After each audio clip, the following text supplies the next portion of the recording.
पहले राष्ट्रपति डॉक्टर राजेंद्र प्रसाद जी रहे, उनकी बहू, उनकी पुत्र वधू जो है वो हमारी एमडी रही। अच्छा। तो हमारे जैसे गौर साहब थे, इनके पास मैंने प्रोफेशनल गाइड मतलब रोकने के लिए, ट्रांसफर रोकने के लिए जी ने वहाँ के लिए एक छड़ी, चांदी की छड़ी देने का वो संकल्प लिया था। अच्छा, मन्नत की थी सुखना दो प्रकार की, हाँ। एक तामसिक कार्य में लगती है, एक जो है वो सात्विक कार्य में लगती है। सात्विक कार्य की वो हवन यज्ञ वगैरह में कीप क्वाइट। अच्छा, बोलना नहीं कुछ, वो क्यों? सिर्फ इशारा ऐसा करने लगे, चुप, अपनी जुबान बंद। ये महाचीन बोलते हैं, महाचीन से चले तिब्बत भूटान होते हुए हंसा में आए। हाँ, हंसा में श्रृंगार ऋषि जी उसको मिलने गए जी। वो मिलने इसलिए जाते हैं कि एक उनकी ध्यान थी, राज्य आए थे, मगर रात को ये सपना हुआ कि इस सामान को मत ले जाओ, मैं स्वयं चलूंगा आपके साथ। अच्छा, आप चिंता मत कीजिए। देवता ने सब फागड़ी में मन्नत देते हैं, उसके नाम पर मेला भी बनाते हैं। तो फिर वो चले गया। फिर उसने बोला कि मेरी वेशभूषा तो कहते ही है ना। और लेकिन ये नागों की धरती भी है, यहाँ बहुत सारे नाग देवता हैं। बिल्कुल। और आपकी जो अभी जो आपकी पुस्तक आई है, चत शीर्षा इनकी पत्नी हुई, तो कदरू इनकी माता हो गई, मनसा इनकी बहन हो गई। जैसे रुद्र नाग, हम बोलते हैं लुद्र नाग देशी में, हाँ, लुद्र नाग। बेसिक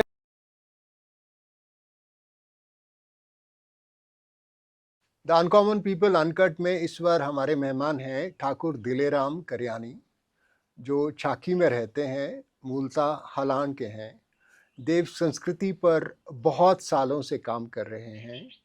देवता जमलू पर इनका काम प्रकाशित हुआ है और अब इन्होंने देवता बासुकी नाग पर एक हाल ही में एक पुस्तक की है, देवता बासुकी नाग हलान। ठाकुर दिलेराम करियानी जी, आपका स्वागत है। धन्यवाद सर। आपका जो देव संस्कृति की प्रति जो रुचि है, हाँ जो जी, कुल्लू का जो देव संस्कृति है, देव आस्था है, हाँ जी, उसके प्रति जो आपकी रुचि है लेखन के प्रति, वो कब शुरू हुई? एक्चुअली तो बहुत पुरानी प्रैक्टिस है मेरी। मैं जैसे स्कूल में पढ़ता था, मैं उस वक्त से ही पॉइंट नोट करता जाता था। कहीं मंदिर में गया, वहाँ से भी पॉइंट नोट करता हूँ, कहीं तीर्थ यात्रा में गया, वहाँ भी पॉइंट नोट करता हूँ। मेरा एक शुरू से ही ऐसा स्वभाव रहा कि चलो कुछ न कुछ कभी वक्त आएगा। तो मैंने जीवन में एक सपना संजोया था कि मैं कभी 2-4 शब्द लिख सकूं। तो आज मैं इन जनश्रुतियों को इकट्ठा करके जो है एक पुस्तक का स्वरूप दिया, तो मैं इस मकाम पर पहुंचा कि मैं चलो कुछ 2 शब्द लिख सकता हूं। मेरा प्रयास है ये, आगे को आने वाली पीढ़ी के लिए मैं एक संदेश देना चाहता हूं कि जो हमारा बचा हुआ जीवन है, आज तक हमने अपने जीवन के लिए कमाते रहे, अब जो वो शेष बचा हुआ जीवन है मैं इसको लोगों के लिए समर्पित कर सकूं, ये मेरा उद्देश्य है। कौन सी आपकी कितनी उम्र थी जब आपने ये लिखना शुरू किया? ऐसे तो मैं ऐसे नोट्स लेने शुरू किए? मैं 67 में मैंने मैट्रिक की है जी। तो मैं उस वक्त से ही छुटपुट पॉइंट लिखता रहता था। उस टाइम मैट्रिक पंजाब यूनिवर्सिटी से होती थी? पंजाब यूनिवर्सिटी से मैंने मैट्रिकुलेशन की है पास। तो इन द मेन टाइम 68 में कुल्लू में कॉलेज बना। तो जैसे हम स्कूल से 10वीं पास करके निकले तो उतने को कॉलेज बन गया, फिर हमने कॉलेज में प्रवेश लिया। तो कुल्लू में क्या पढ़ाई की आपने कॉलेज? कुल्लू में तो मैंने आर्ट्स में ही एजुकेशन ली सिर्फ। अच्छा। उस वक्त इतना बड़ा था भी नहीं सर्कल आज की तरह, तो सीधा ही लक्ष्य था कि पढ़ना। कोई आगे ऐसी मोटिवेशन किसी की थी नहीं कि भाई पढ़ के क्या करना, ये हमारे को गाइडेंस नहीं थी।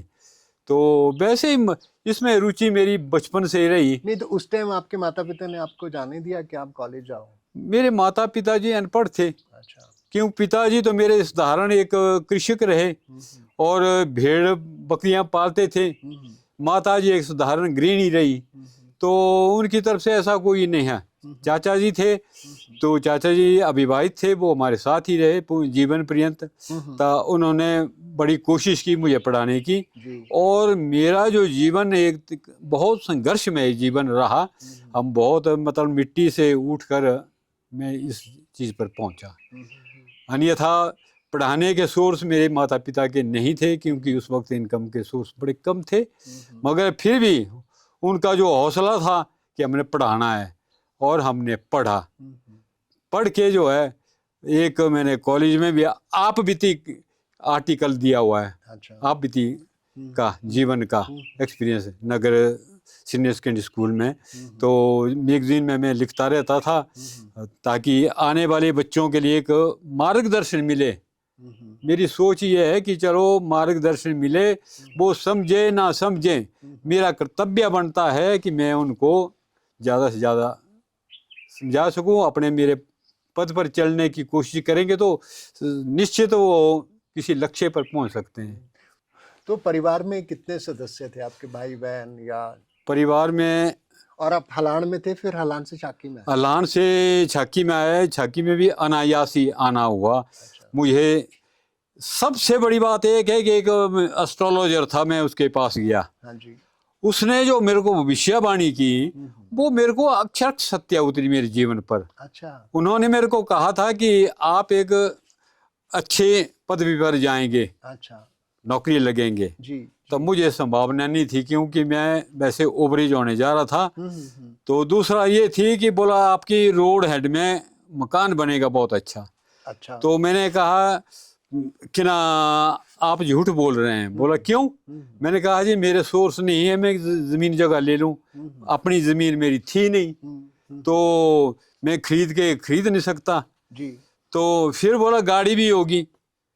अनायास ऐसा हुआ कि गाड़ी का भी संयोग बन गया जैसे मैं पढ़ा, अच्छा। और ज़मीन का भी अनायास ही सौदा हो गया।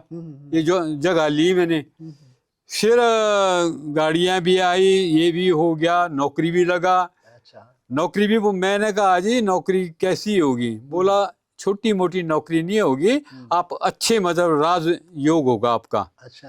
तो पहले तो हम साधारण छोटी सी नौकरी पे चले, एक सेल्समैन से कार्य हुआ मेरा शुरू। हाँ जी, हाँ जी। तो हमारे सिविल सप्लाई कॉर्पोरेशन निकली, उससे पहले एक पोस्ट ऑफिस था। जी। जब मैं ग्रेजुएशन करके घर में बैठा तो बेरोजगार था, तो उस वक्त पोस्ट ऑफिस का एक हो गया भारतीय तार एवं टेलीग्राफ का, तो उसमें मैं ब्रांच पोस्ट मास्टर लगा। पीएनटी बोलते थे। पीएनटी। हाँ। पीएनटी में मैं ब्रांच पोस्ट मास्टर लगा, जी। और 7-8 साल मैंने उसमें नौकरी की।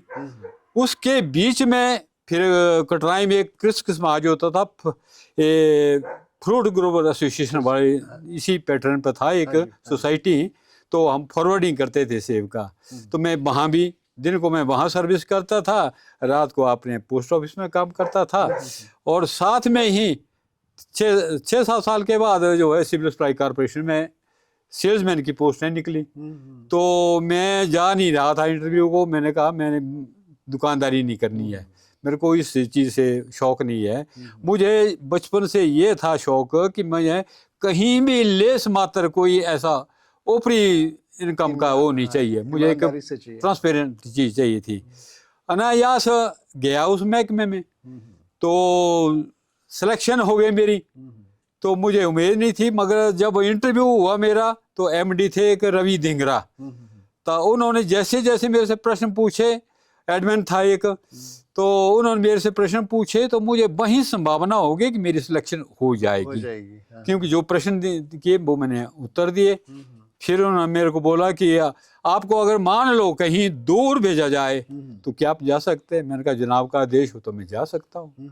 तो ऐसे करके कारपोरेशन में लगे। फिर नौकरी का एक्सपीरियंस ऐसा हुआ कि हम 2 थे, तो दिन को अफसरों की झाड़े पड़ती थी, क्योंकि मुझे तो ABC भी नॉलेज नहीं था इसका मार्केटिंग का। तो जो मेरा साथी था वो शहर का रहने वाला था, वो जानता था बिजनेस को, टैक्स के बारे में और चीज़ों के बारे में, तो मैं तो राह हैंड था उस वक्त। तो फिर दिन को अफसरों ने हमारी झाड़ें डाल देनी, ऐसा करो वैसा करो। तो रात को हमने इकट्ठे रहना दोनों ने, तो रात को इकट्ठे रहना तो हम रिजाइन लिखते थे। अच्छा। क्योंकि झाड़ें पड़ी तो रिजाइन लिखते थे। अच्छा।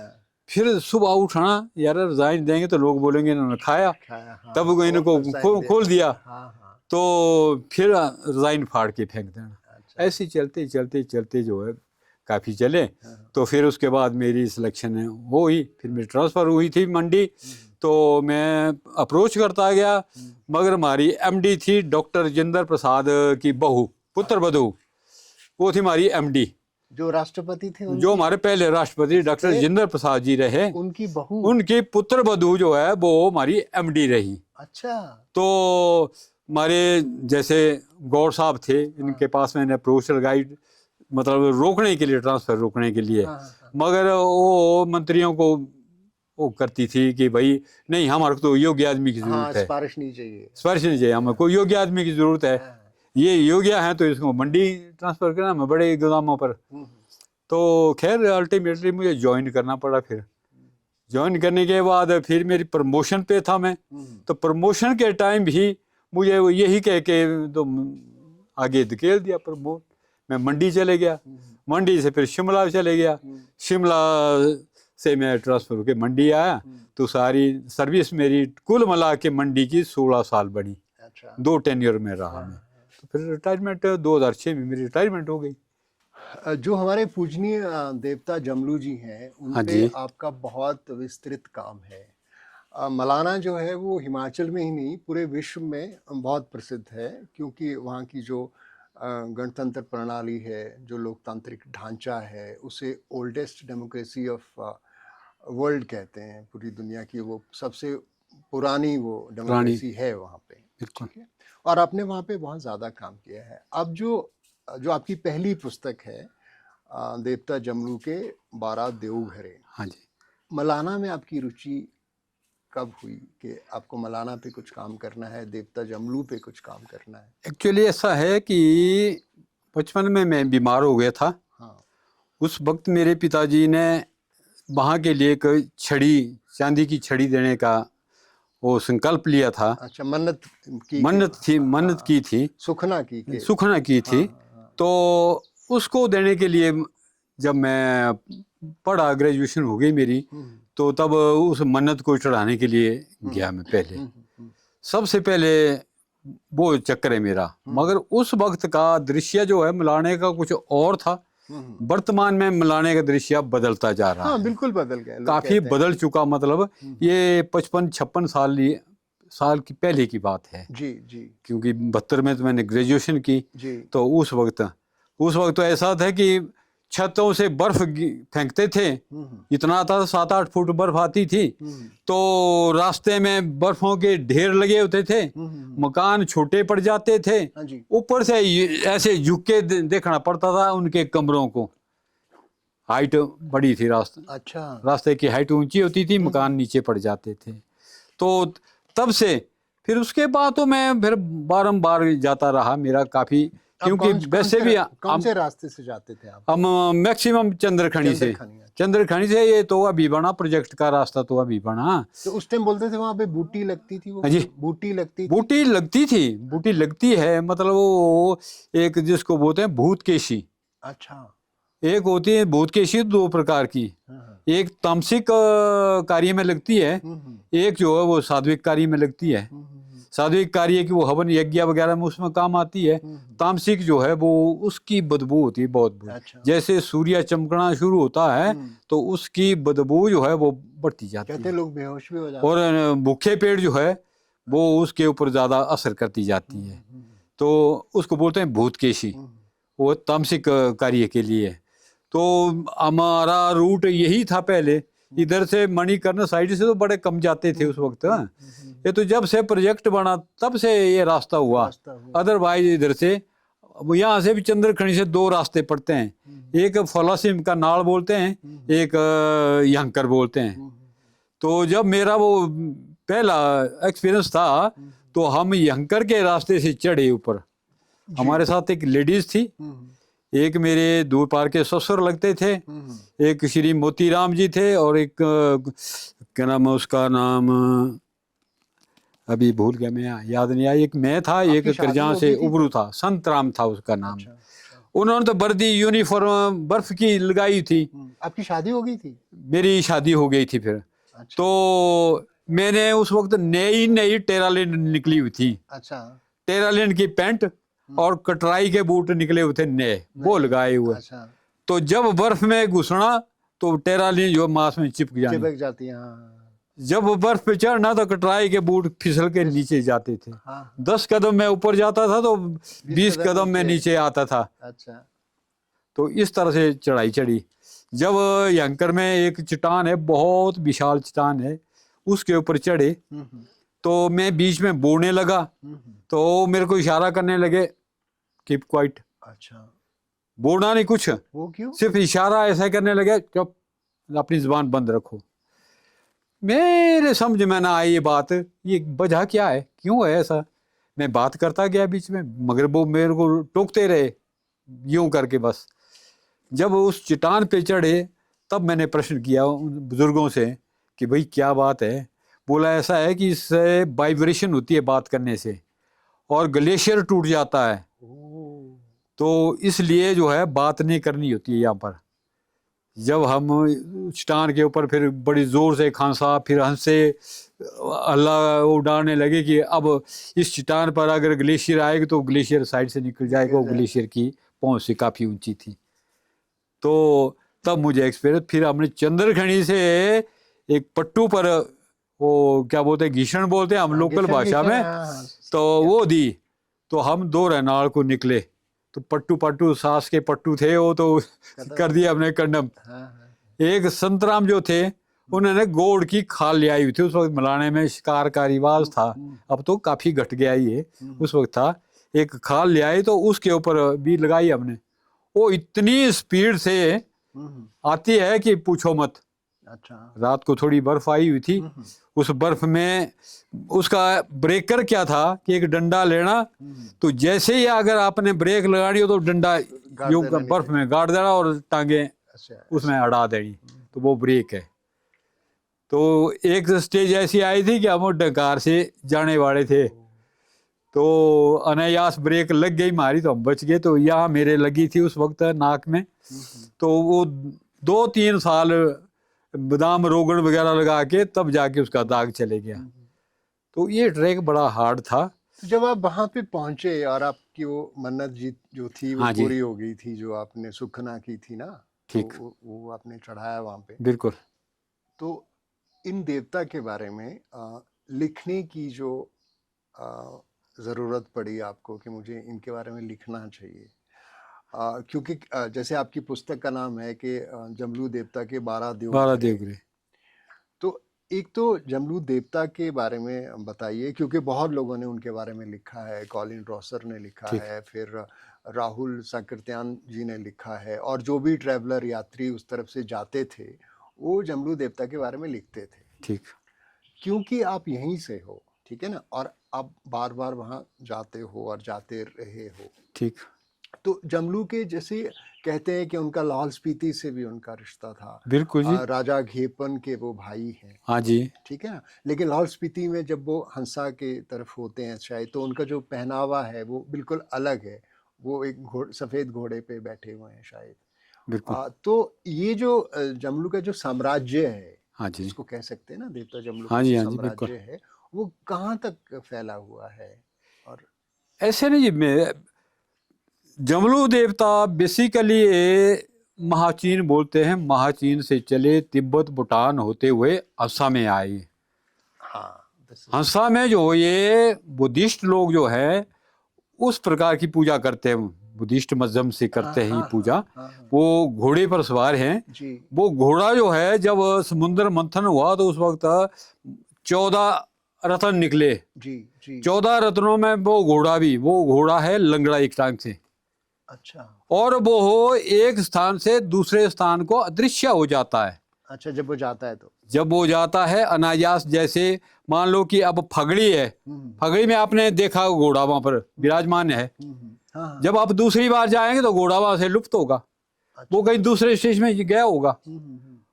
और वैसे ही वो 6 महीने के बाद आके अपने पूर्वत स्थान पर बैठा होता है। ये है उच्च श्रवा नाम का घोड़ा। अच्छा। ये इसका जगह जगह पर, इसके बहुत जगह पर ये सुनने का है, वहाँ भी हुआ ऐसा, शंकर में भी हुआ, एक सुलाणु जगह है वहाँ से भी है, जगसुख में, बहुत स्थानों पर ये मतलब प्रसंग सुनने को मिला कि भाई ये घोड़ा जो है लुप्त हो जाता है और पूर्वता जो है 6-7 महीने के बाद आके अपने स्थान पर बैठ जाता है। जी। हाँ जी। जैसे आपने लिखा कि जमलू देवता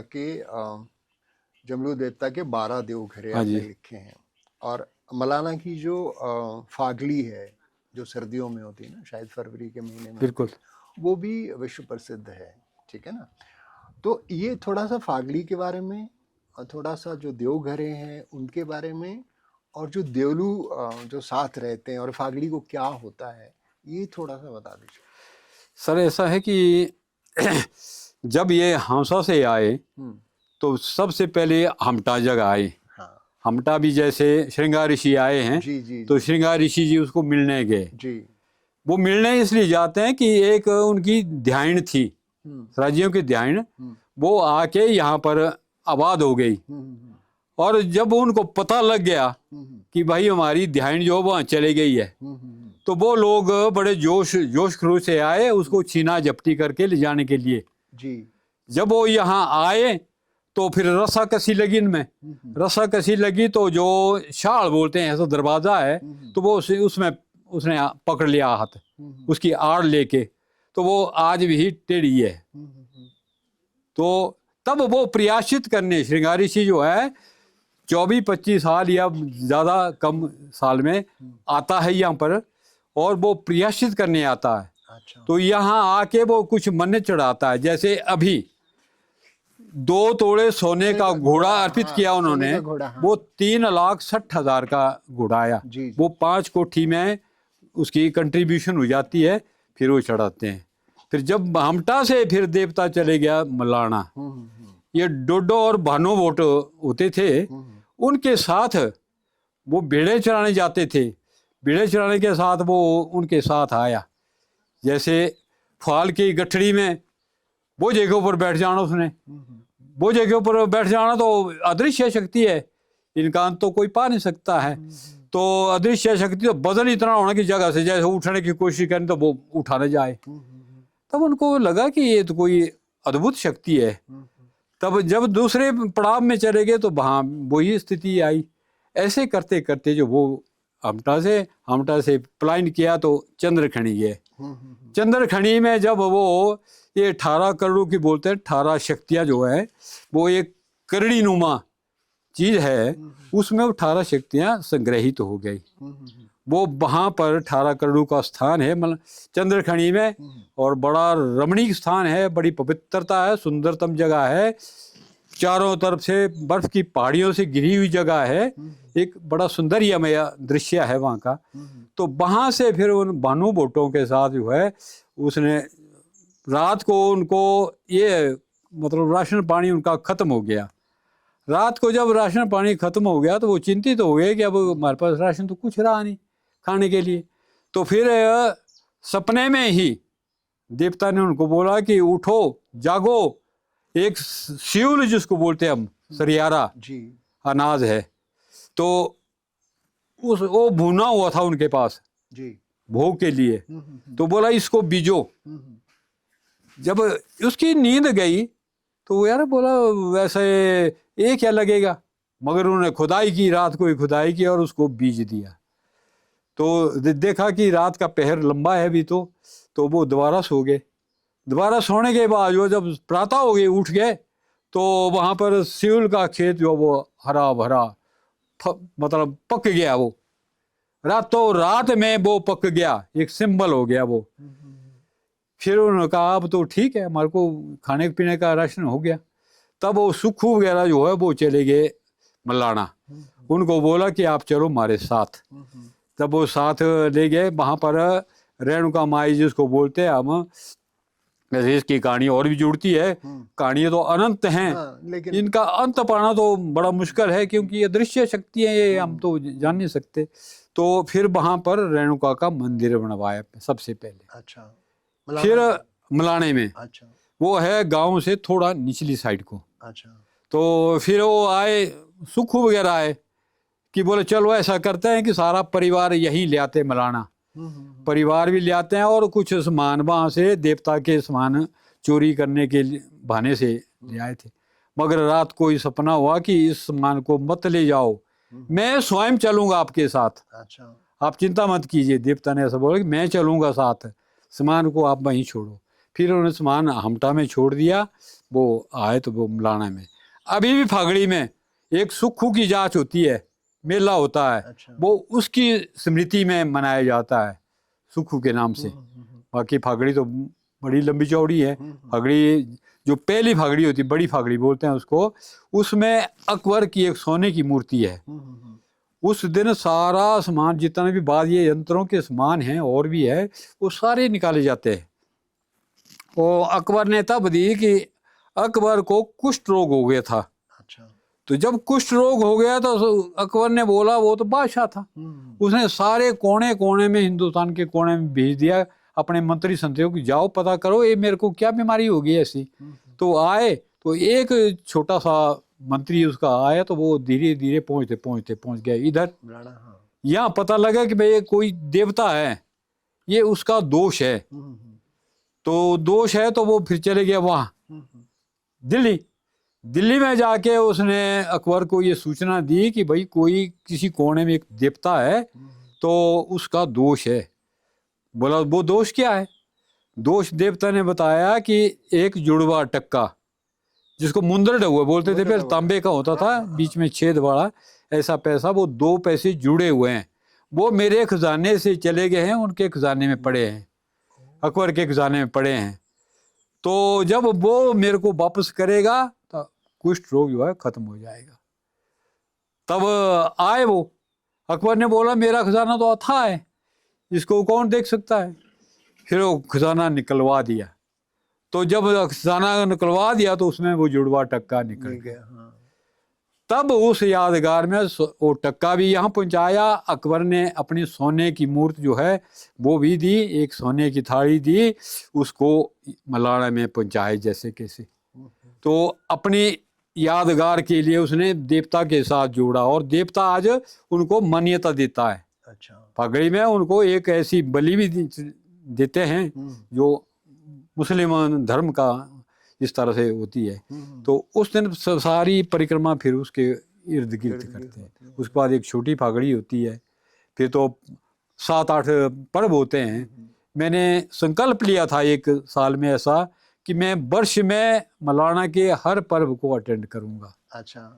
तो बाकी पर्वों में तो मुझे साथी मिलते थे, मगर एक छोटी फागड़ी में मेरे को साथी नहीं मिले। तो उस वक्त मैंने अपने पिताजी को मजबूर किया कि चलो आप, कितने साल के थे आपके पिताजी? हाँ जी, कितने साल के थे आपके पिताजी तब? मेरे पिताजी उस वक्त लगभग 70-72 साल के थे। अच्छा। तो उनको तैयार किया। उस वक्त चले गए हम नीचे से जरी होके। जरी में एक बड़ा ग्राम से शोभाराम राणा थे, उनकी पोस्टिंग थी, वो एग्रीकल्चर डिपार्टमेंट में थे। तो उनके क्वार्टर में रहे। सुबह जैसे जागे तो बर्फ के इतने इतने वो गोले चले हुए। और बगियांदा से अप टू मलाना बर्फ कंटिन्यूसली चलती रही। और हम वो सनाट था, मतलब ओले पड़ रहे थे। बर्फ पड़ रही थी, मतलब उसकी। तो नाले से रास्ता था और इतना डेंजरस रास्ता था, फिसल गए तो समझो दरिया में चले गए। जिगजैग उसमें था। तो ऐसे ही करते पिताजी ने बोला यार तेने कहाँ बसा दे मेरे को। मैं कहा चलो ये भी आपकी साधना है। तो ऐसे करके अब मलाना पहुंचे। तो मैंने एक वर्ष में सारे पर्व अटेंड किए। उसके बाद भी काफ़ी एक्सपीरियंस रहा मेरा मलाने का, आने जाने का। क्यों कि हम देवगिरी बोलते हैं हमारे को, जो देवता जमलू को मानने वाले हैं वो देवगिरी की संज्ञा दी जाती है उनको। तो हमारे लाहन में भी एक गांव तो पूरा समूचा गांव है देवगिरियों का, बड़े का गांव बोलते हैं उसको।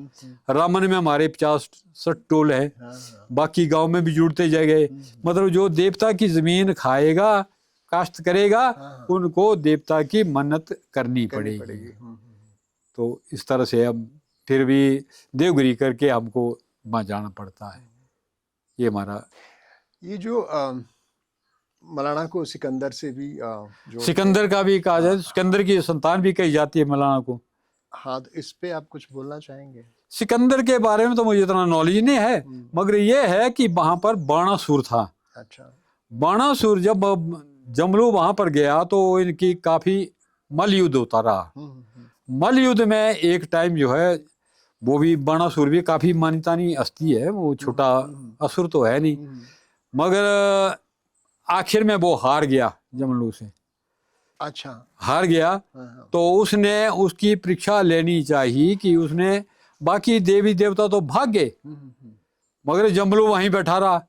जमलू को उसने एक कढ़ाई में डाल दिया खौलते तेल में। वो कढ़ाई है तो उसमें एट ए स्ट्रेच एक समय में 360 बेडुओं का वो रिवाज था कि अच्छा। इतने पकाए जाते हैं एक कढ़ाई में। वो हमेशा पत्थरों के उस पे चढ़ी रहती है। उसको निकालते नहीं है, उसको धोते भी उसी दिन जिस दिन कार्य हो। तो ऐसा उसमें वो करते हैं। तो जब उसमें डाला तो खौलता तेल, ऊपर से ढक्कन लगाया। 3 महीने उसने नीचे से आग जलाता रहा राक्षस, और देवता जो है उसमें बीच में शांत मुद्रा में साधना कर रहे हैं। जब 3 महीने के बाद उसने ढक्कन निकाला तो जमदग्नि जो है, जमदग्नि आज जमदग्नि बोलते हैं, जमलू है ये। इस प्रसंग पे आऊंगा मैं।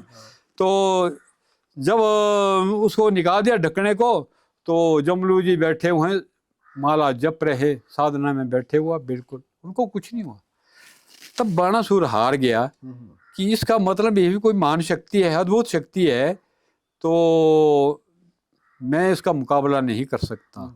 फिर उसने वचन किए उसे कि ठीक है मैं हार गया, आप जीत गए, मगर ऐसा है कि मेरी स्मृति के लिए कुछ चीज रहनी चाहिए यहाँ पर।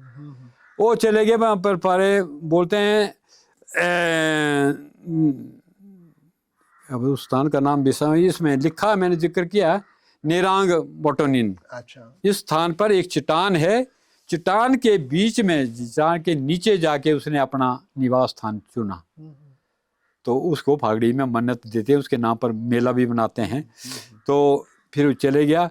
फिर उसने बोला कि मेरी वेशभूषा, भाषा ये रहनी चाहिए। उस चीज स्मृति को रख के मलानियों की भाषा जो है वो उनकी है, कणाशी। उस कणाशी जिसको बोलते हैं, वो उस बाणासुर की भाषा है।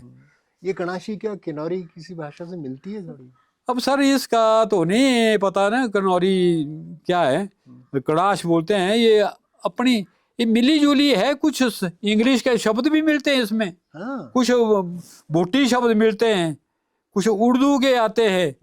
अब ये किस सब जैसी लैंग्वेज है, अब इसका कोई खास किसी को नॉलेज नहीं। जब ये आपस में बोलते हैं तो हम तो बिल्कुल समझ नहीं पाते। अब ये ऐसा कि अब ये हमारे बीच में रहना शुरू हो गया, तो अभी हमारे साथ आदान प्रदान करते हैं, वो भी समझ सकते हैं, हम भी समझ सकते हैं। मगर जब वो आपस में करेंगे बात प्योरली कनाश में, तब तो हम समझ नहीं पाते। हमारी लिए अनोखी चीज है वो। ये जो अभी देवता जमलू जी को जमदग्नि ऋषि भी कहते हैं ना? हाँ जी। कई लोग जमदग्नि ऋषि कह रहे हैं, कई देवता जमलू कह रहे हैं, ठीक है। तो और बहुत सारे ऐसे देवता और भी हैं जिनको ऋषि भी कहते हैं लोग, है ना? जैसे श्रृंग ऋषि हैं, वो तो श्रृंग ऋषि हैं, लेकिन कुछ एक देवता हैं वो ऋषि भी हैं और वो भी हैं, क्या कहते हैं, देवता भी हैं। तो इनको जमदग्नि ऋषि क्यों बोलते हैं? जमदग्नि ऋषि सर ऐसा है, ये हमारी आज की धारणा बन गई है। असल में देवता जमलू जो है वो एक राजा है, जमदग्नि जो है वो एक ब्रह्म ऋषि है। जमदग्नि ऋषि वो सप्त ऋषियों में भी आता है। अच्छा। जमलू जो वो राजा है। इनमें भिन्नता है। मगर जब मैंने 12 देवगिरी पर भ्रमण किया, अपने इधर वाम तट से होते दक्षिण तट होते हुए, मैं जितने भी हमारे अपर बली कुल्लू के मंदिर हैं, मैंने सब में जाके, मतलब हर स्थान पे जाके, सबका उल्लेख है आपकी पुस्तक में। हाँ जी, मैं हर स्थान पे गया और हर स्थान पे मैं इनसे पूछा गया 12 देवगिरी के बारे में कि आप किन को 12 देवगिरी में मानते हैं। मगर इसका स्पष्टीकरण मुझे सही नहीं मिला, क्योंकि जैसे मलाने से पूछता हूँ तो मलाने वाले कुछ नाम वही बताते हैं और कुछ नाम वो डिलीट करते हैं और ऐड करते हैं। सिमिलरली जो है शंकर में जाके पूछा, तो उन्होंने भी ऐसा कि कुछ वो ही चीजें रहने दी, कुछ उन्होंने और ऐड कर दिया, कुछ डिलीट कर दिए। इसी प्रकार सारे देवघरे में चलता रहा। तो एग्जैक्ट जो है, जो 12 बोलते हैं, तो वो नहीं मिले। वो किसको मानते हैं? सॉरी।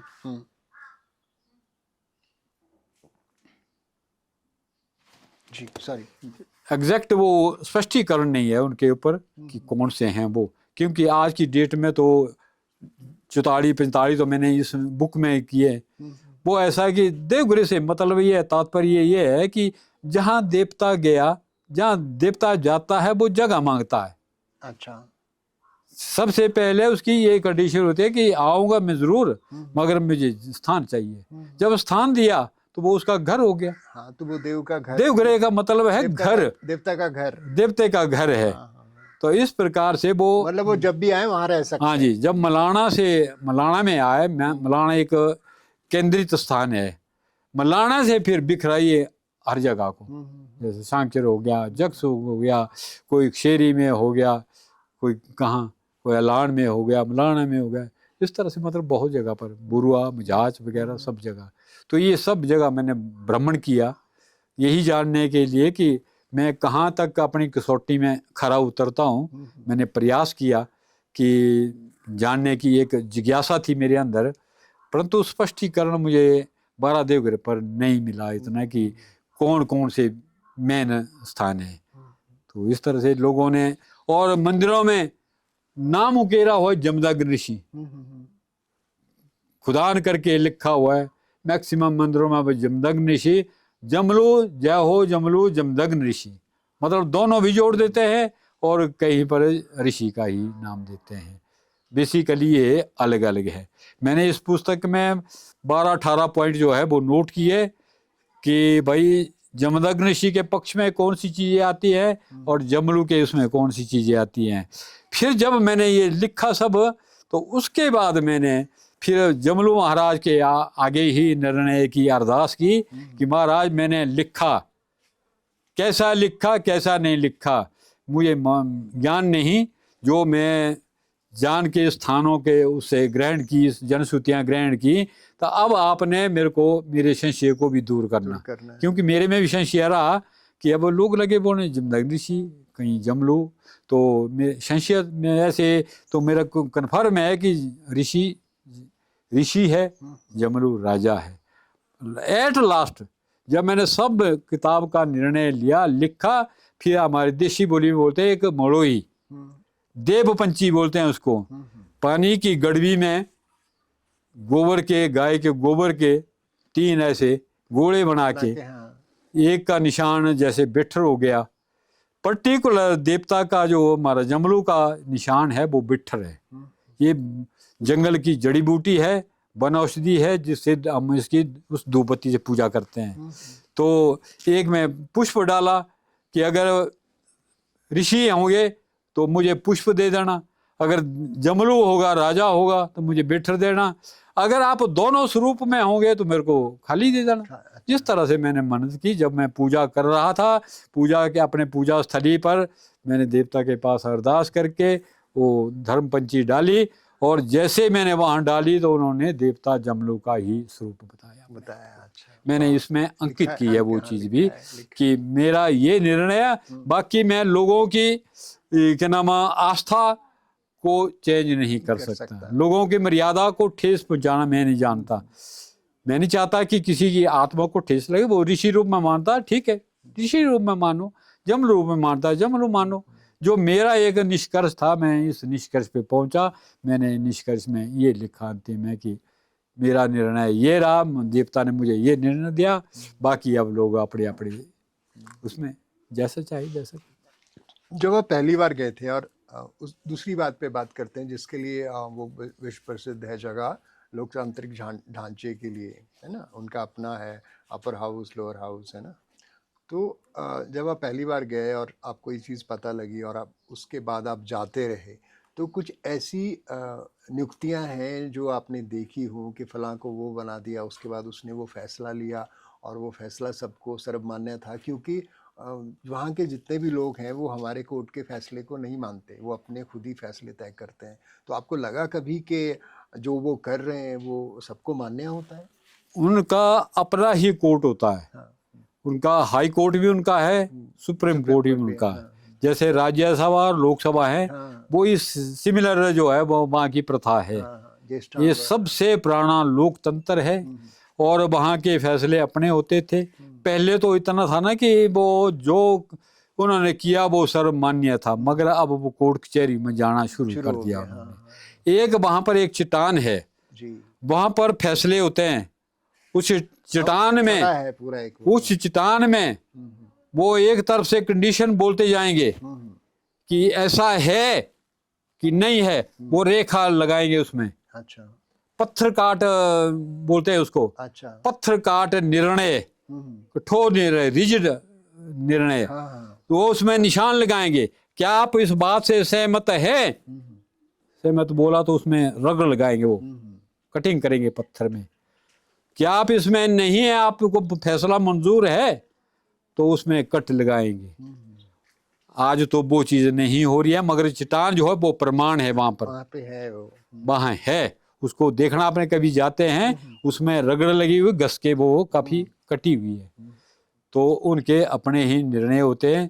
पहले वो उसमें एक कोर बैठते हैं उनके, उसमें निर्णय देते हैं। फिर वो ऊपर के सदन में जाते हैं।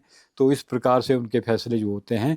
मगर अब कुछ भौतिक स्थिति ऐसी आई कि पैसे का प्रभाव ज़्यादा हो गया, तो लोग जो है कोर्ट कचहरी में जाना शुरू हो गए। पहले कोर्ट कचहरी का नाम नहीं, जो उन्होंने किया वो किया।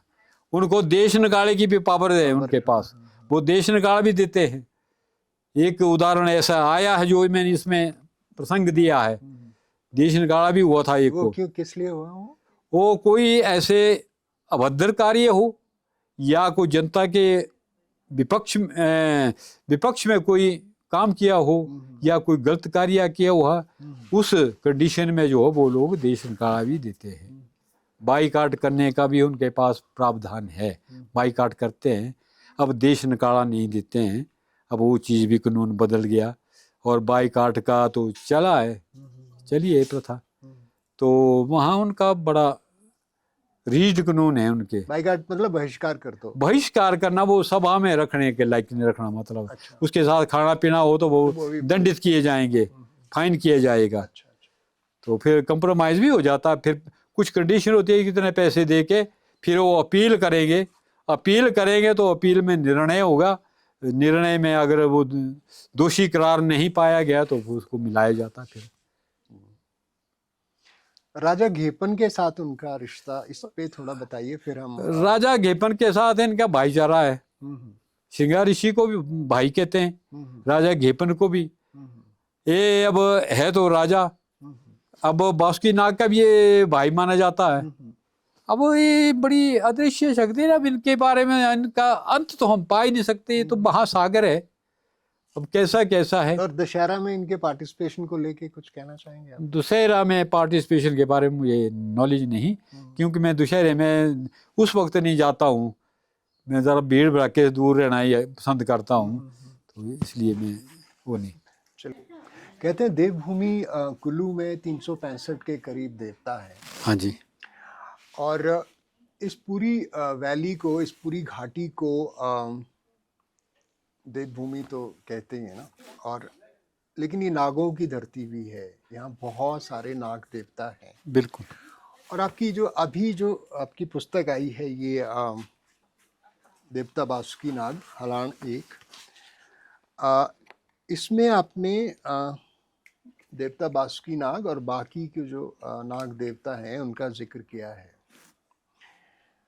और आप क्योंकि हलान से हैं और ये मंदिर हमने देखा था आपके घर के पास है, वहाँ जो पुराना घर है आपका, तो ये देवताओं की ये जो नागों की धरती है कुल्लू, ये क्यों नागों की धरती है? अगर आप चाहें तो इसको मुझे बता सकते हैं, दर्शकों को बता सकते हैं। और दूसरा, आपको क्यों लगा कि आपको इस विषय पर एक शोध करना है, क्योंकि ये जो किताब है इसमें बहुत गंभीर शोध है। आपने बहुत छोटी छोटी चीज़ों को ध्यान से नोट किया है, लिखा है, इस किताब में है वो सब कुछ।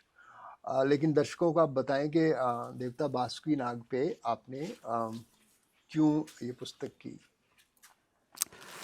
ऐसा सर इसके ऊपर लिखने का मेरा ये उद्देश्य है कि मूलभूत मैं हालान का ही हूँ। हम्म, यहाँ तो मैं वर्तमान में रह रहा हूँ छक्की में। ये तो मेरा 1999 का, हम्म, तब मैंने यहाँ पलायन किया। हम्म, अदरवाइज मेरा जन्म भूमि वो ही है। जी जी तो ये हमारे आराध्य देवता भी हैं। जी। तो इसलिए मैंने चाहा कि चलो, आज तक हमने अपने लिए तो सब कुछ किया, मगर मैं वही कहा कि अंतिम पड़ाव में मैं अपने हालान के बारे में कुछ आने वाली जनरेशन के लिए, आने वाली पीढ़ियों के लिए एक छोटा सा मार्गदर्शन करने की कोशिश कर रहा हूँ कि कैसे हमारे देव संस्कृति लुप्त ना हो जाए। हमारे जो पर्व हैं वो उनकी प्रक्रियाएं बदलती जा रही है, दिन प्रतिदिन बदलती जा रही है कामों में। इसलिए मेरा उद्देश्य रहा कि मैं क्यों ना इसके बारे में लिख सकूं, ताकि आने वाले बच्चे जो है इसके ऊपर थोड़ा गौर करें। क्योंकि उस वक्त हम नहीं होंगे, हमारे वर्तमान के कारकुन नहीं होंगे, तो जैसे पहले चले आए जाते रहे। धरती पर जन्म होगा, मरने के लिए होगा, आएंगे जाएंगे, प्रक्रिया तो चलती ही रहेगी। इसलिए जाते जाते हम भी थोड़ा बहुत जो है योगदान समाज को दे सके, अपना संदेश दे ये जो सके। बासुकीनाग की जो कहानी है, जिसमें कहते हैं कि बड़ा घड़ा था, आपने बताया भी था कि गांव है वहाँ पे, हाँ जी, हाँ जी, हलान के पास बिल्कुल, एक गांव है। बिल्कुल। तो वो क्या है, उनकी जो उत्पत्ति है, और वो विभिन्न दिशाओं में जब गए तो उसके बारे में बता दीजिए। इसके बारे में बहुत सी चीजें हैं। बासुकीनाग बेसिकली आया है प्रयागराज से। जी जी।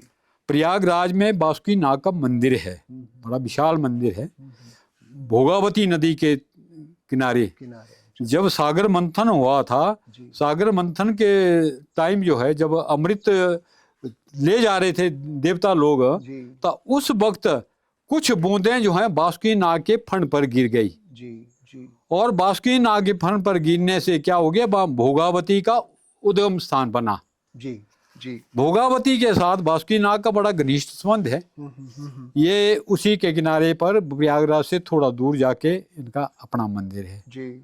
तो जब औरंगजेब का राज था, अकबर के राज रहे, ये हिंदू धर्म के कट्टर विरोधी रहे।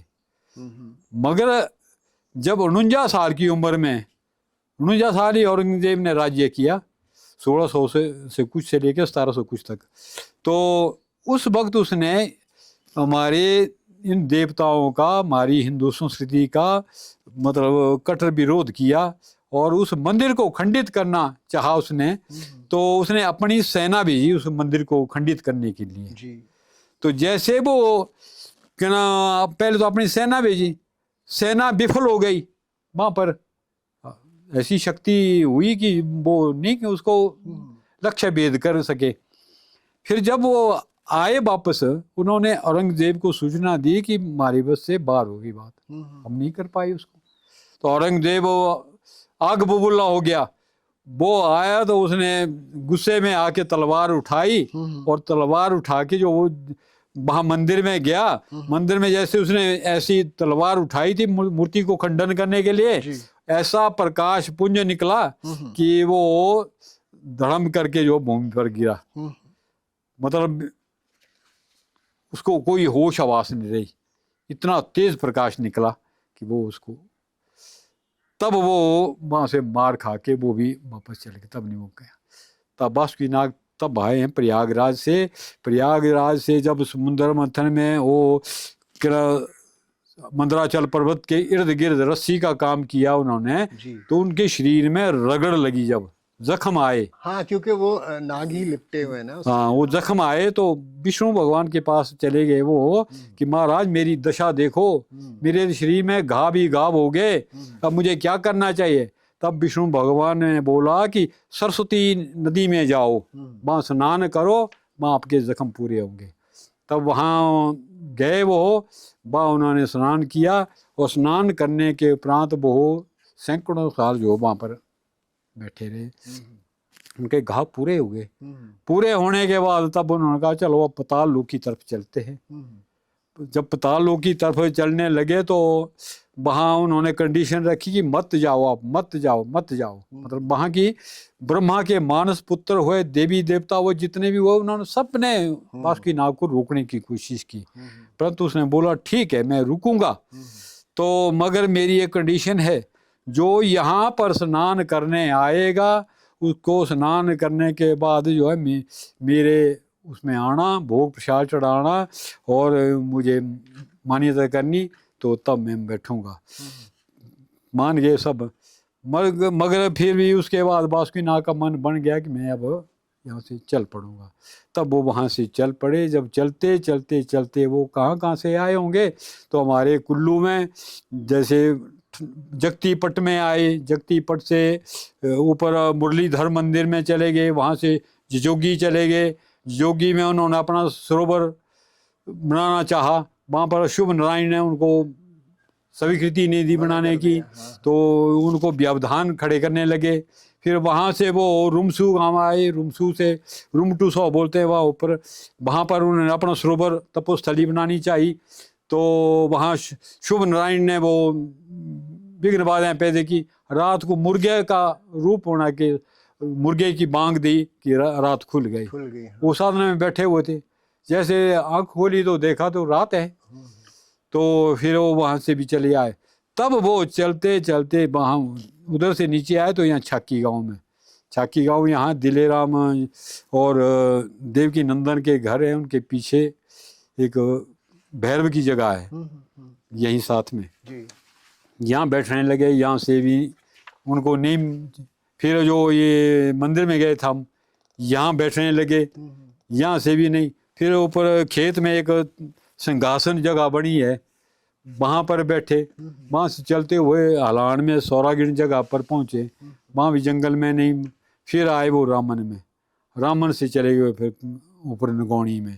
नगौणी में उस वक्त जो है जगथम्ब का साम्राज्य रहा। फिर उसके बाद एक शेरी का जो क्या ना हर्षु है उसका भी शासन रहा। उसके बाद बासुकीनाग जो है फिर बासुकीनाग के इसकी बड़ी लंबी चौड़ी। वो जो घड़े में थे इतने सारे, घड़े में ऐसा है कि इसको घड़े में भी मानते हैं। वो है मतलब एक सुराही नुमा।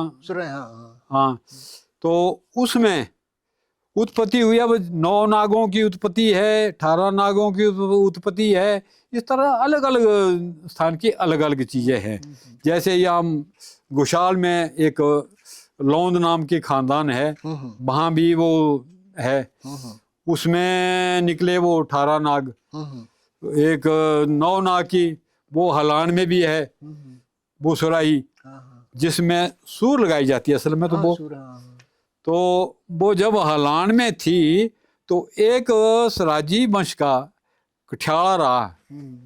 उस कठियाले ने वो सुराही अपने मंदिर पे ले गया, क्योंकि जाने का देवता जीव नारायण जो है वो 12-18 साल के बाद हलान कोटू बोलते हैं हम, एक मतलब वो समिधा से चढ़ाई करके एक छोटा सा वो बनाया जाता है।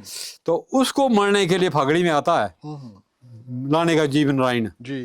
तो उसके लिए सूर लगती थी। वो गया तो उसने बनाई अपने लिए कि चलो यहाँ पर पिलाते हैं सूर्य। जब उसको उठाने लगे तो वो उठे ना। जब वो नहीं उठे तो तब उन्होंने उसको देव स्वरूप माना गया। जब देवता का स्वरूप माना तब वो उठाया तो तब वो एकदम से उठ गई। अब उन्होंने अपने मंदिर में अंबिका माता के मंदिर में साइड में रखी है। कोने में अंबिका माता का है, एक कोने में जो बासुकीनाग की वो बांधड़ जिसको बोलते हैं, जिसमें नागों की उत्पत्ति हुई, उसको रखा हुआ बड़े चादर चूदर से मान सम्मान से ठीक करके। तो जब जब पूजा पाठ होती है उनके, कोई जब पाठ होते हैं तो उनको भी उतनी मान्यता देते हैं, पूजा करते हैं। तो ये झाकड़ी में है सरपारा जगह, 15-20 क्षेत्र में आता है। यहाँ भी ये ऐसी कहानी है। तो वहाँ एक क्या नाम लड़की सरोवर में एक फूल नजर आया, उसको उसने सूंघा तो वो गर्भवती हो गई अनायासी। फिर जब गर्भवती हो गई तब वो शर्म के मारे जब बच्चे 9 नाग हो गए, तो 9 नाग हुए तो वो दूध पिलाती थी उनको। दूध पिलाती थी तो क्या ना उसकी माँ जो है वो बड़े सोच विचार में पड़ गई कि लड़की दूध ले जाती है तो कहाँ ले जाती है। तो एक दिन जो है ना यास वो कहीं काम पे गई लड़की, उसने अपनी माँ को बोला कि इनकी पूजा करना। वो उसकी राज को जानने के लिए जो चले गई। जैसे वो चले गई तो उसने मतलब उसका ढक्कन खोल दिया तो सारे के सारे निकल गया और वो डर के मारे जो है उसने फेंक दिया सारा। तो वो नाग वहाँ यहाँ के नाग में, यहाँ भी वैसे 18 नाग घुसाड़ में जो है, तो एक के सिर पर जो है वो कड़छी पड़ गई, धूप की कड़छी, जो बिट्ठर बोला मैंने पहले, तो बिट्ठर वगैरह जो है जल के आंख में पड़ गया। वो काना नाग बोलते हैं उसको, वो वहीं रहा। जो बाकी नाग जो वो इधर उधर गए। अब धुमल नाग जो है वो सब चीज छोटा है। धुमल नाग ने वो उसका गड़े का बील ही तोड़ के वो निकल गया। अच्छा। तब धुमल बोलते हैं। वो धुमल इसलिए कि वो धुएं से अच्छा अच्छा जो परेशान हो गया, धुंध हो गई, मतलब धुमल इसलिए बोलते हैं धुमिल हो गई, नजर धुमिल हो गई, तो वो जाके अलाड़ में बस गया। तो हमारे पास कोई नाग जी जो है यहाँ है, ये 18 नागों के पिता कहलाए जाते हैं। इनके कश्यप ऋषि के पुत्र हुए, ये शतशीर्षा इनकी पत्नी हुई, तो कद्रू इनकी माता हो गई, मनसा इनकी बहन हो गई। अच्छा, ये जो देवियां हैं वो, हाँ जी हाँ जी। तो शेषनाग से और बासुकी शेषनाग नाग इनके बड़े भाई हैं। अच्छा बासुकी के बड़े भाई शेषनाग है, वो विष्णु अवतार है। अच्छा, तो लेकिन ये वो शिव के उसमें रहते हाँ जी, वो महादेव बासुकी जो है वो शिव के गले का हार है। अच्छा शिव के गले में विराजमान उसका आभूषण है। हाँ, बासुकी शिव के गले का शिव आभूषण के है। गले में जो है वो हाँ, बासुकी हैं। हाँ, और शेषनाग जो है वो शेषनाग वो लक्ष्मण अवतार है। ये जो 12 नागों का आपने विवरण दिया हुआ है, इसमें कोई 51 के करीब नाग हैं हाँ जी, जो पूरे कुल्लू में नाग तो वैसे बहुत हाँ, हैं, पूरे ये जगह तो जितने के मेरे नॉलेज में आए वो जगह मैंने। जगह में है। तो हाँ जी। जैसे हम नाग देवता के मंदिर में जाते हैं तो जो श्रद्धालु है उसको क्या क्या चीजें नहीं करनी चाहिए वहां पे जाके? वैसे तो ऐसा कुछ नहीं है, नागों के मंदिर में जाके पूजा वैसे करते हैं, उसमें कोई वो नहीं है।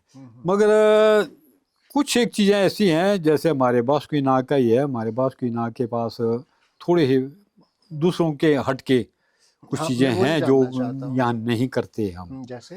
जैसे एक अब थोड़ी घड़ी के लिए एक उदाहरण है कि भाई दुर्गा माता का पूजन हम नहीं करते। हमारे को एक भ्रांति बनाई हुई है, पूर्वजों ने बनाई है, वैसे ऐसा नहीं है। सब जगह माता तो माता है, दो ही जो चीजें हैं, माता और पिता हैं, नर और नारायण हैं। तो ये एक विडंबना पैदा की है कि भाई बासुकी नाग के पास दुर्गा का पाठ नहीं होता है। अच्छा। होता है वो इसलिए होता है कि इनको एक शाप था। जब कद्रू और बिनता दो सौतेली हैं। अच्छा। तो बिनता के हुए गरुड़ और कद्रू के हो गए नाग। तो जब वो सागर मंथन के टाइम ऐसे हुआ था, उसने बोला, कद्रू ने बिनता को अपनी सौतेली क्या वो सौखन जो सौखन को बोला कि भाई अगर तू सच निकलेगी तो मैं तेरी दासी रहूंगी, अगर तू हार गई तो तू मेरी दासी बनेगी। अच्छा। ये कंडीशन लगा दी। तो उसने क्या बोला कि जो समुद्र मंथन में 14 अश्व निकले, ये रतन निकले, उसमें अश्व भी निकला, तो अश्व का वर्ण था नीला। उसने बोला सफेद है ये जी। उसने अपने पुत्रों को बोला कि भाई तुम बोलो कि ये इसका वर्ण ऐसा है, मगर उन्होंने मना किया कि हम ऐसा नहीं करते। तुम उसको उनको बोला कि आप इनके बीच में प्रवेश हो जाओ और इसका रंग बदल दो, वर्ण बदल दो, ताकि मैं सत्या ओ अच्छा कि हो मैं जीत जाऊंगी, जाऊं, हाँ, मैं मेरी सबसे ज्यादा- शर्त जो वो सत्य हो हाँ, तो मैं- ये हार जाएगी, सौतन मेरी हाँ, से हार जाएगी। मगर नागों ने मना किया मना इस चीज किया। के लिए। तो उसने गुस्से में आके उनको शाप दे दिया कि जाओ तुम एक जन्मजय जो है यज्ञ करेंगे, उसमें भस्म हो जाओगे तुम। ओ, अच्छा। उसने ये उनको शाप दे दिया। राजा परीक्षित के पुत्र जन्मजय हो गए। जन्मजय जी ने एक यज्ञ किया, जिस यज्ञ में जो है जब पूर्णाहुति देने लगे तो क्या ना वो शर्त लगा दी कि भाई नाग जो है वो पूर्णाहुति में स्वतः ही आके हवन कुंड में घुसने लगे, क्योंकि उनकी शाप था। शाप था, हाँ, तब जब शाप था तो तब पंडित ने उसको मना किया, बस रुक जाओ अब। तब वो हवन होने से यज्ञ मतलब विध्वंस, यज्ञ तो विध्वंस हो जाना था जब नाग आते तो, तब उनको रोक दिया गया। तब ये हुआ था कि भाई ये क्या नाम वो जो यज्ञ होगा तो उसमें एक आस्तिक नाम के पुत्र होंगे, जरतकारु नाम की एक बासुकी नाग की बहन हुई। तो वो जरतकारु जो है वो वासुकी नाग की बहन थी। तो फिर उनका ऐसा हुआ कि बोला उसके जो पुत्र होगा आस्तिक होगा तो वो आपको बचाएगा, वो बचाएंगे आपको, अन्यथा जो आप भस्म हो जाएंगे उनके।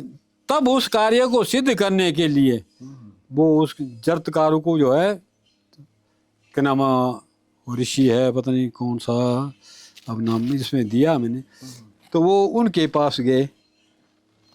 तब आस्तिक जो है जरतकारु जो है वो उनकी उसने बोला कि मेरे नाम से यायावर वंश से जो है वो एक क्या नाम ऋषि होंगे, उसके जो पुत्र होगा वो आपकी रक्षा करेगा।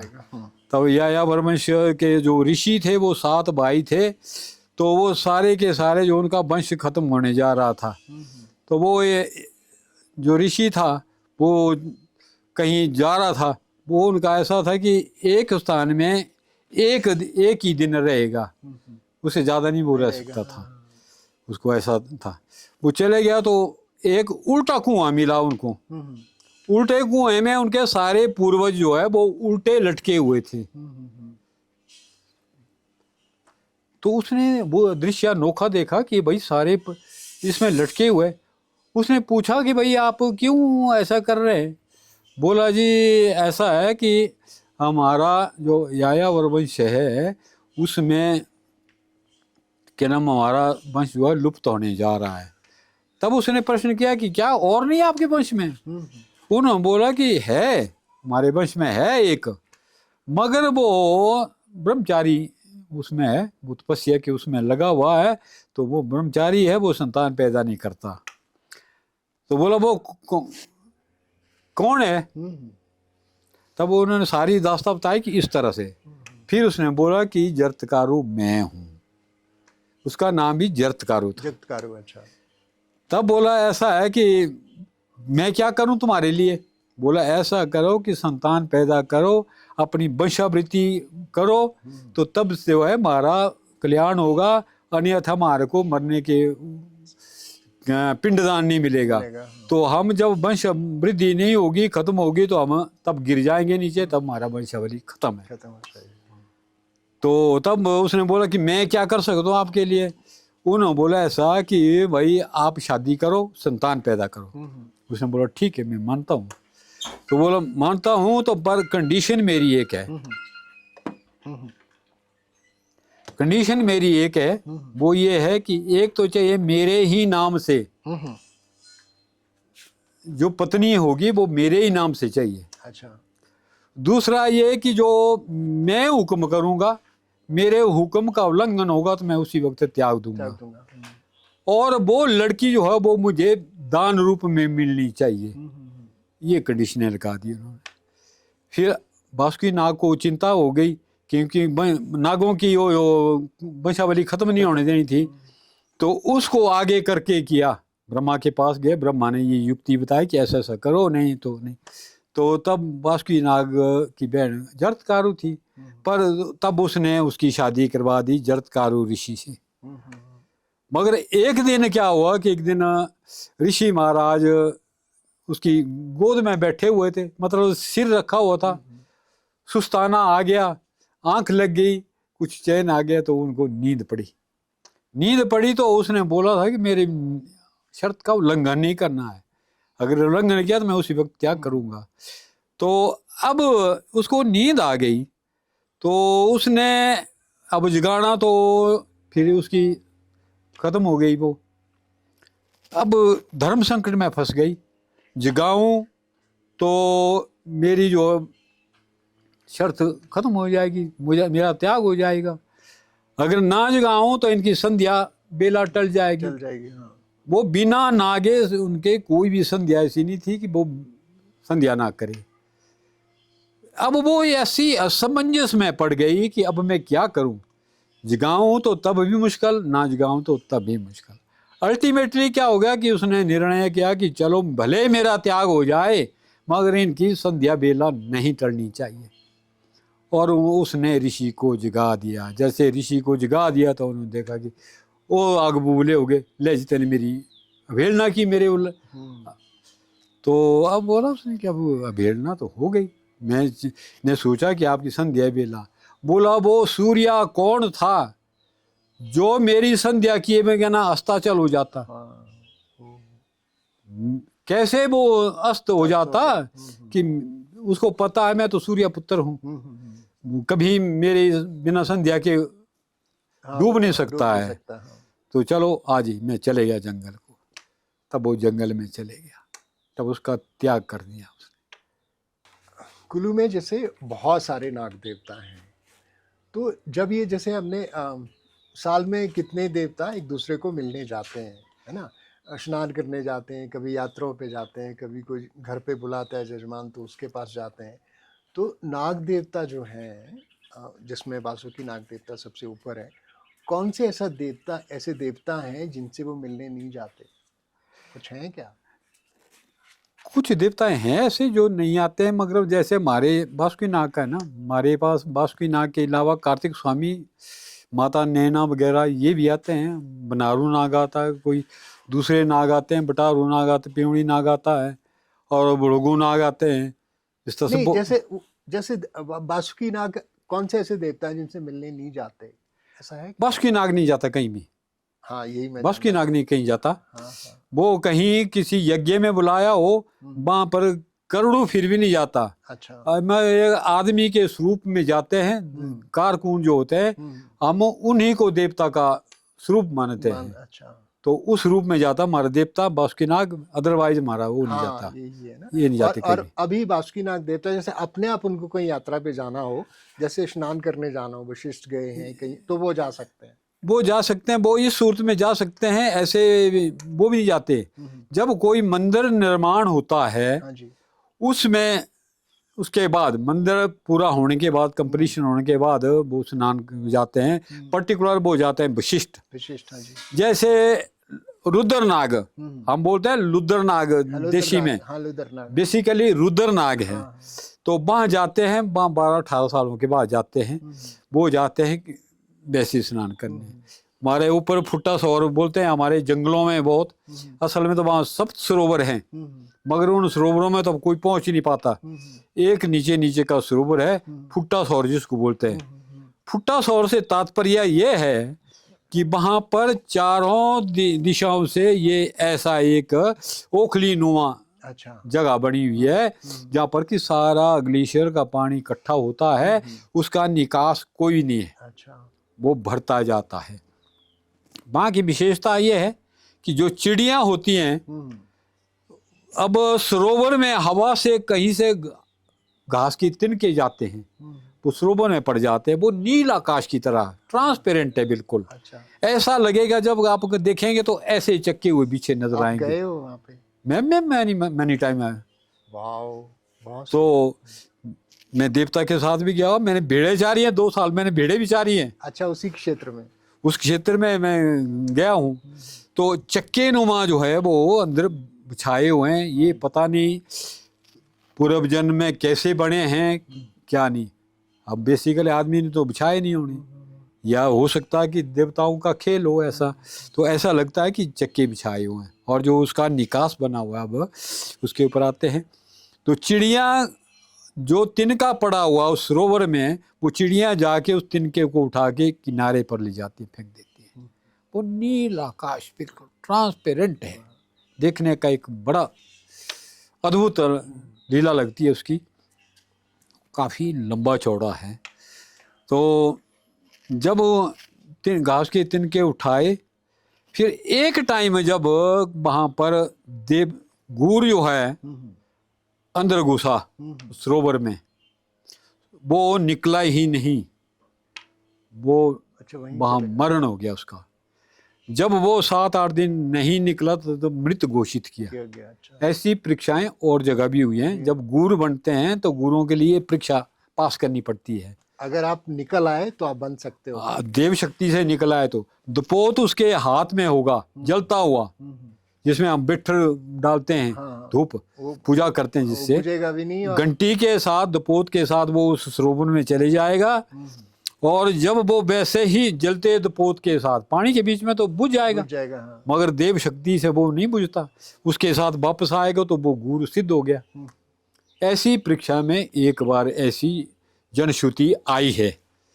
तो जब वो मृत घोषित हो गया तो फिर निषेध हो गया, वो उस सरोवर का महत्व खत्म हो गया, रहस्य खत्म हो गया।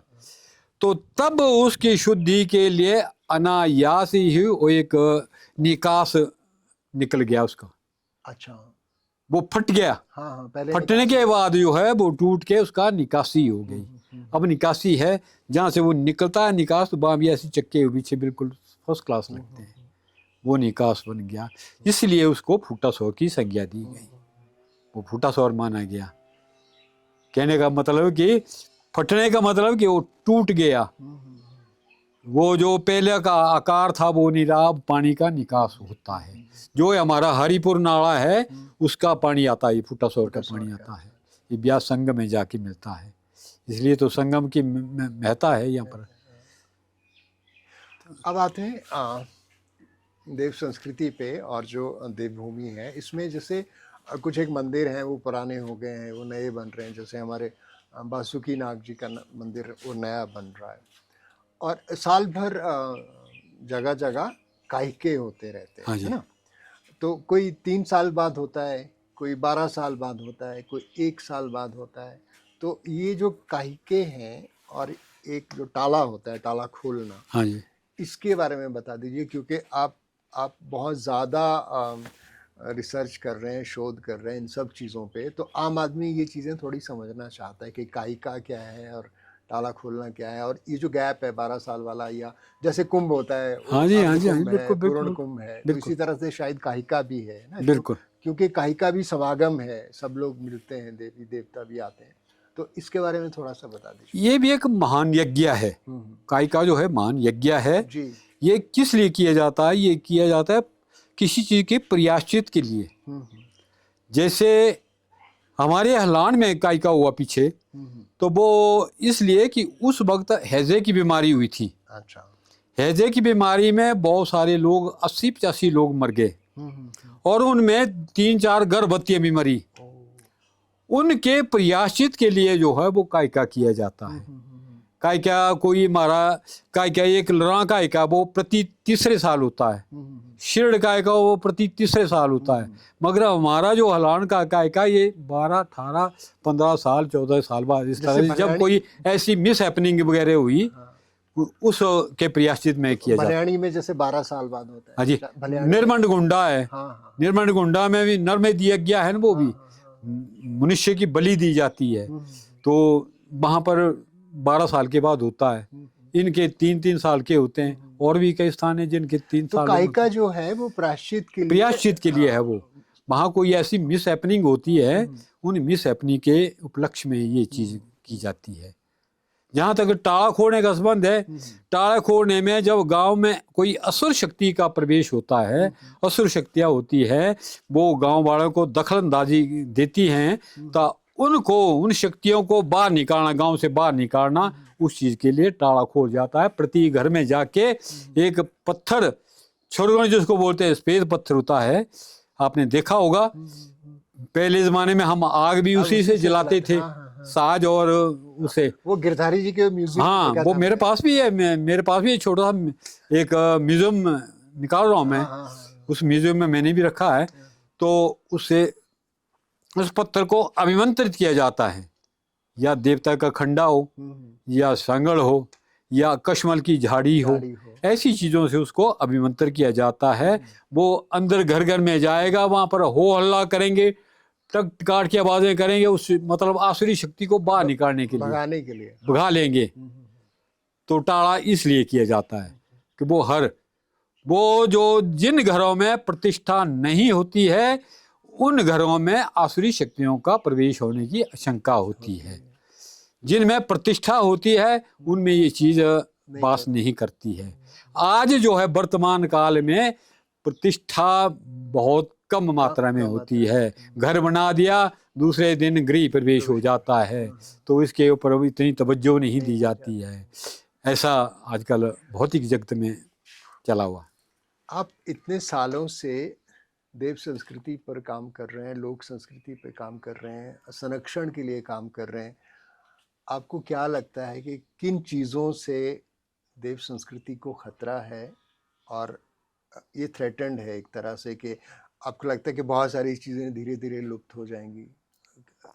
ऐसा सबसे बड़ी चीज तो इसका विघटन होने का एक ही कारण है कि आज राजनीति का प्रवेश जो है वो कण कण में हो गया।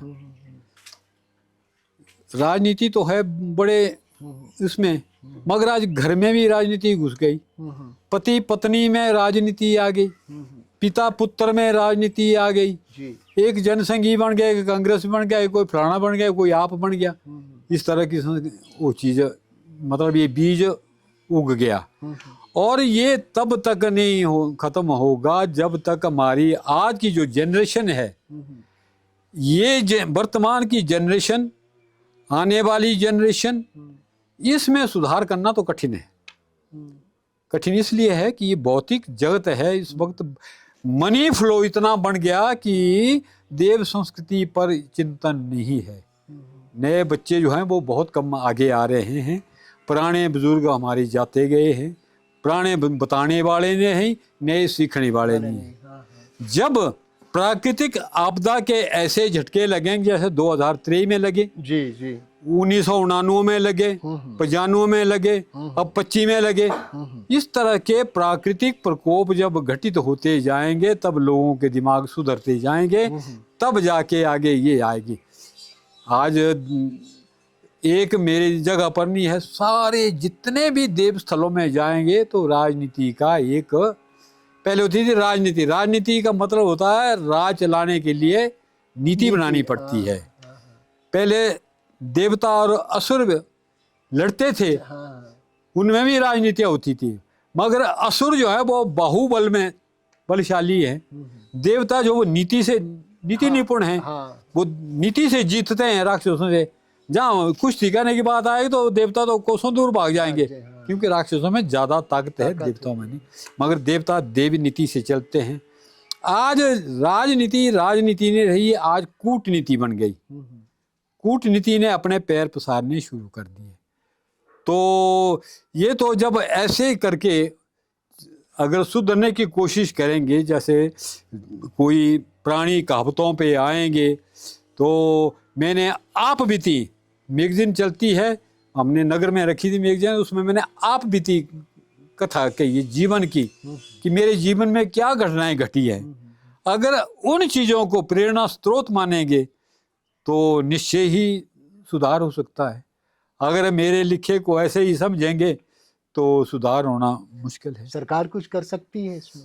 सरकार कर सकती है, सरकार करना चाहे तो क्यों नहीं कर सकती है। सरकार अपने कानूनों में अमेंडमेंट कर सकती है, या कोई जन जागरण है, कहीं क्या नाम है, जनरल इजलास किए या और बैठकें की, इस तरह से अगर ऐसे प्रयास किए जाएं तो सुधारना कोई नहीं। दुनिया का कोई भी काम असंभव नहीं है। हर चीज़ संभव है, मगर डिपेंड करता है उसकी सोच पर। सोच क्या है? सोच अगर आपकी पॉजिटिव है तो कोई काम होने में कोई शक नहीं। अगर सोच आपकी नेगेटिव है तो वो काम करने में सफलता नहीं। तो हर चीज़ को सुधारा जा सकता है। ऐसा कोई मंत्र है जो आप बोलना चाहते हैं और लोग उसको याद करें और वो मन को शांति दे? मन तो शांति है ऐसे कि बोला कृष्ण भगवान बोलते हैं, सर्व धर्मान परित्यज्य मामेक शरणम ब्रज हम त्वाहा सर्व पापेभ्यो मोक्षयिष्यामि मा शुचा। वाह। भगवान ये बोलते हैं कि आप मेरी शरण में आओ, किसी भी प्रकार आप मेरी पूजा करो, देवता की पूजा करो, देवता की पूजा करेंगे मेरी पूजा है, ना की पूजा करोगे मेरी पूजा है। किसी भी पूजा करो एक मेरे को ध्यान में रख के करो। निष्काम कर्म योग, योग तो बहुत है मगर कृष्ण भगवान ने बल दिया है भक्ति योग पर, ज्ञान योग पर और कर्म योग पर। कर्म प्रधान है, कर्म तो करना ही होगा, बिना कर्म किए तो कोई होगा नहीं।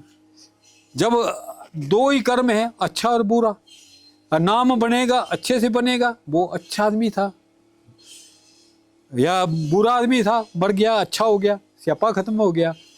दो चीज़ों से नाम पुकारा जाएगा। जी जी। जब करना ही है कर्म तो कर्म अच्छा करो, फिर बुरा कर्म करने की जरूरत क्या है, ताकि आगे कोई अच्छा ये भी।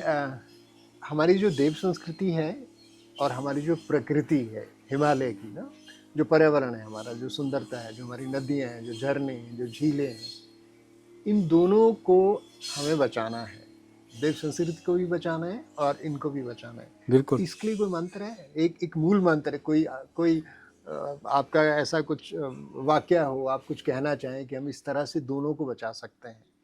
इसमें ऐसा सर, क्योंकि हमारी देव संस्कृति नहीं रहेगी, अगर हमारी प्रकृति भी नहीं रही हिमालय की, तो शायद कुछ भी नहीं रहेगा।